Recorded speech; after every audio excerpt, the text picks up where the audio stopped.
It's Halloween, so I thought I would take the time to create an episode on horror. I think I'll play video games instead. But what kind of video game to play? How about survival horror? I know, let's write a survival horror game. Don't worry, writing for a video game is easy because the standards are so painfully low. Come to think of it, so are the standards of horror writing as well. That means we can be as lazy as we want and get away with it so long as we can brag about our new lighting engine. Now where to start? Plot, setting, or characterization? What about gameplay or features? Nope. Start with the pre-order bonuses. After carefully doctoring our alpha footage, then we can actually start on writing the game's script. When the game begins, we need a way to establish our plot, which should be paper thin by design. The biggest issue is coming up with a reason the player character would stay in a remote location infested by monsters. The best way to handle this problem is to give our player character a stock motive, like they're looking for a lost spouse, significant other, or sibling, while characterizing them as an average person.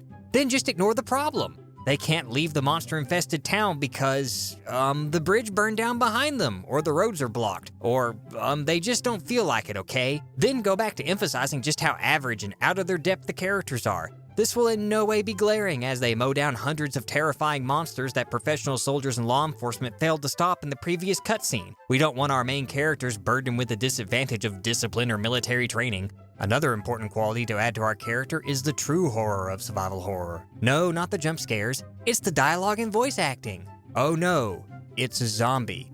What do? I better run. Lackluster voice actors too expensive? That's fine. Just have those other programmers around the office record those audio logs that are left laying around everywhere. Overworked programmers during crunch time will give a performance that will really convey the fear to the audience. Since our characterization is awful, better focused on environmental design instead. As our characters lack any kind of preservation instincts, the writer is free to have them wander into increasingly suicidal locations no sane person would step into. No need to worry about getting lost since someone was kind enough to leave the tutorial written on the walls in blood. These locations include, but are not limited to, abandoned mental hospitals, secret government research laboratories, dark forest, dungeons, abandoned industrial areas, sewers, remote archaic mansions, and police departments plagued by inexplicable logic puzzles. Don't forget the fleshy walls and extra grunge. Is the texture quality poor? That's fine. Make everything dark. The player won't know any better until they download the flashlight mod so they can see enough to actually get through the stupid game. With one or more stock settings done, it's time to move on to the best part, designing the monsters. Making monsters for a survival horror game is actually really simple. Just mash a bunch of different 3D models together and apply a meat texture. Done! If that's too hard, we can always just add zombies. We obviously need more zombie games. Such a shame there is a drought of those. But how will the player combat the monsters? There are only two options, fight or flight. If a game designer chooses flight, then the player will never have the ability to fight back no matter how illogical that becomes. No need to compensate for reducing player agency. The other option, is to force the player to resolve every monster encounter with violence. Having the player become a walking arsenal will in no way undercut the horror elements. Speaking of horror, the best way to scare the player is to stick to what works in other games.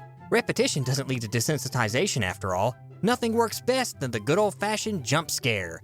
Jump scares will continue to be scary even after the 100th time. They work even better when you telegraph them by making the room eerily silent. Be sure to cut the music moments before the monster jumps out. Once the monster appears, then start shrieking that violin.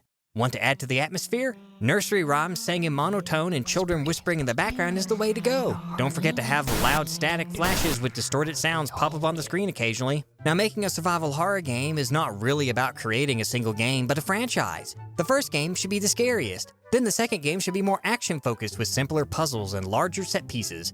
Finally, the third game should have so little horror or survival in it that it's just a shooter game with horror elements. Now for the third game, we should do something to freshen it up. Now, what could be added to a game about flesh-devouring space zombies and ancient alien artifacts that drive people mad that would mesh seamlessly with those elements?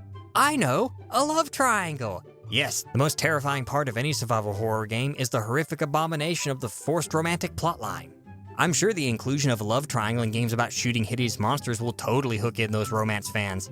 We need those extra sales after all, so the publisher can continue in vain to turn a niche market into a mainstream one. Because, unfortunately, the hardest part about survival horror is for a game studio to survive their own publisher.